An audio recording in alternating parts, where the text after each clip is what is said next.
Bismillahirrahmanirrahim. Assalamualaikum warahmatullahi wabarakatuh. Alhamdulillahirabbil alamin. Wabihi nasta'in ala umuri dunya waddin. Assalatu wassalamu ala asrafil anbiya'i wal mursalin wa ala alihi wa sahbihi ajma'in, amma ba'du. Pertama, marilah kita panjatkan puja beserta puji syukur kehadirat Allah Subhanahu wa taala, yang mana sampai saat ini kita masih diberikan nikmat kesehatan, nikmat iman dan Islam, sehingga kita dapat melaksanakan aktivitas sehari-hari. Sholawat beserta salam marilah kita panjatkan kepada baginda Nabi besar Muhammad Shallallahu Alaihi Wasallam, yang mana Nabi Muhammad Shallallahu Alaihi Wasallam ini telah membawa kita dari zaman kegelapan hingga zaman yang terang benderang hingga saat ini. Dan Nabi Muhammad Shallallahu Alaihi Wasallam diutus ke muka bumi ini tidak lain dan tidak bukan hanyalah untuk menyempurnakan akhlak. Sebagaimana sabda beliau, innama bu'istu liutammima makarimal akhlak. Sesungguhnya aku diutus ke muka bumi ini hanya untuk menyempurnakan akhlak. Sesuai dengan pembahasan saya kali ini dalam tugas mata kuliah teosofi yang akan membahas tentang akhlakul karimah atau akhlak. Jadi Al-Ikhlas, Ustadz Al-Ikhlas LCMA dalam buku pendidikan Islam menyebut akhlak itu secara bahasa diartikan sebagai perangai, tabiat, budi pekerti, dan sifat seseorang. Kemudian secara istilah Imam Al-Ghazali menyebutkan bahwa akhlak adalah suatu sifat baik yang biasanya akan memiliki akhlak yang baik juga. Dan sebaliknya, jika seseorang yang memiliki sifat dan akhlak yang tidak baik, cenderung memiliki akhlak yang tidak baik juga atau tercela. Kata akhlak ini disebutkan oleh Allah Subhanahu wa taala.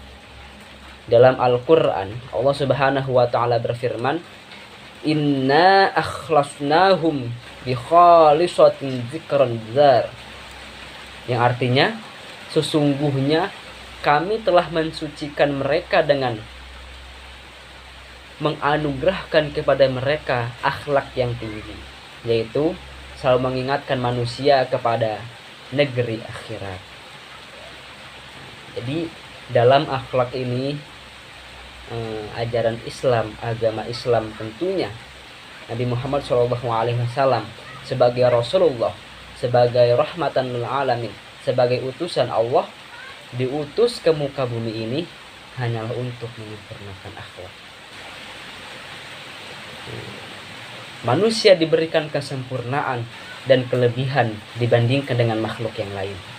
Manusia juga diberikan akal untuk berpikir, perasaan dan nafsu, sehingga sudah seharusnya kita sebagai manusia yang beriman memiliki akhlak yang baik terhadap Allah Subhanahu wa taala. Sebagaimana Allah berfirman di dalam Al-Qur'an surah An-Nahl ayat 20, yang artinya, dan jika kamu menghitung-hitung nikmat Allah, niscaya kamu tidak dapat menentukan jumlahnya. Sesungguhnya Allah benar-benar Maha Pengampun lagi Maha Penyayang. Dalam hal ini, yang pertama, kita harus memiliki akhlak kepada Allah Subhanahu wa taala. Yang kedua, kita seharusnya memiliki akhlak sebagai orang tua. Tentu anak menjadi amanah yang dititipkan oleh Allah Subhanahu wa taala kepada orang tuanya. Kewajiban orang tua adalah memberi nama yang baik, menyembelih akikah, kemudian mengkhitannya, memberi kasih sayang, memberi nafkah, memberikan pendidikan yang berhubungan dengan agama, dan menikahkannya dengan pasangan yang baik setelah dewasa. Jadi akhlak orang tua kepada anaknya ini juga kita bahas dalam materi saya kali ini. Kemudian akhlak terhadap sesama manusia.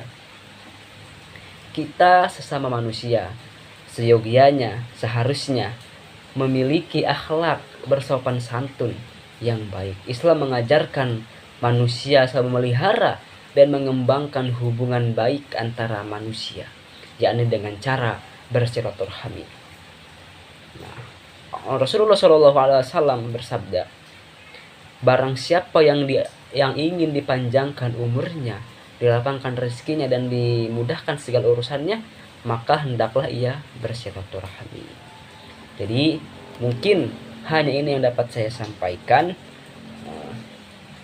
Dalam kesimpulan kali ini, dalam garis besarnya, sesungguhnya kita sebagai manusia beriman seharusnya memiliki akhlak, memiliki budi pekerti yang baik sesuai dengan ajaran agama Islam dan Rasulullah Shallallahu Alaihi Wasallam.